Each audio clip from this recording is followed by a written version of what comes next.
In my middle school years, and way before I got a PlayStation, I was into PC games. I had a fight stick and played Doom, of course. There were a couple games I played a lot in those years of 95 and 96.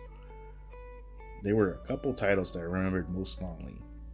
They were LucasArts X-Wing and TIE Fighter during the pre-release hype for the Star Wars Special Edition. I remember the thrill of being the rebels and ejecting out of your starfighter with the chance of being captured, thus ending your campaign. I remember the game explaining how the iconic space fantasy ships would work in a realistic setting, X-Wing being straight-laced in tone, while TIE Fighter being a bit more grey than what's depicted in the movies. Then in the 2000s, most space flight sims died out, but now with Star Wars Squadrons coming out on console. This is a bit of a surprising move by the often conservative Electronic Arts, with a lot of the game elements lifted from those classic PC games, but more akin to the more accessible Ace Combat. Squadrons was pitched at Canadian developer EA Motive during the development of controversial Battlefront 2, 2017. It was pitched by technical designer Patrick Lalonde and James Clement. The game was revealed on June 15, 2020 during the EA Play video conference. It was released on October 2nd. This is a much smaller title in scope compared to Battlefront 2, but packs a full package of the multiplayer suite. It's priced at $39.99. The single player consists of 15 missions, including 3 prologue missions. The structure of these missions is a cutscene, briefing, and story that is conveyed through radio dialogue during the mission. This game's story takes place between Episode 6, Return of the Jedi, and Episode 7, The Force Awakens, with the New Republic's Vanguard Squad helping Imperial defector Lyndon James on Project Starhawk, a ship that would turn the tides on Imperial remnants. The Empire, meanwhile, swamped in infighting and turmoil after the fall of Emperor Palpatine, deals with them hunting for the Starhawk.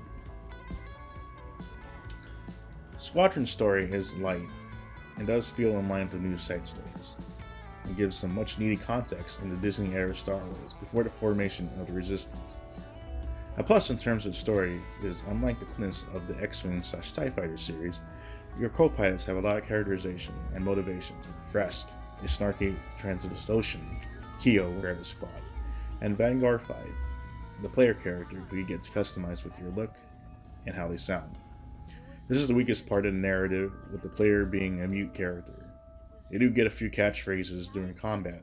On the Imperial side of the campaign is Titan Squad, who is composed of the stoic cyborg Shan, the loyal Rella Soul, and the player codenamed Vanguard 5, who does suffer for the same issues of being a mute character.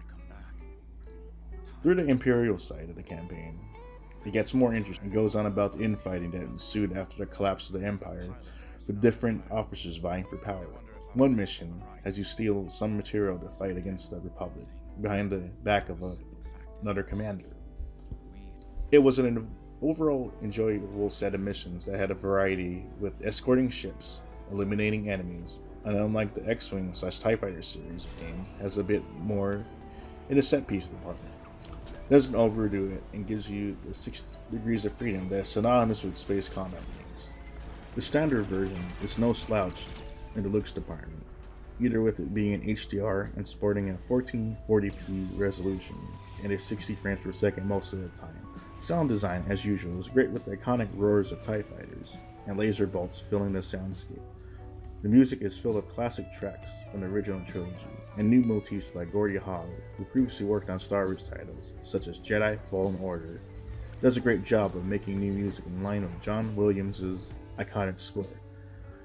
The game does have some replay value in terms of the single-player story, with difficulty levels, multiple unlocks, and medals for completing bonus objectives. The game's campaign does take about 10 hours to complete on a normal difficulty, Pilot. Finally, there's the VR mode, which is, in my opinion, is the best way to play the game. It allows you to freely look around the cockpit and allows you to see behind on the fly, instead of hitting R3 to look behind in free look. It can be disorienting at first with the lack of horizon, as mentioned before. It is a more immersive and entertaining experience with it.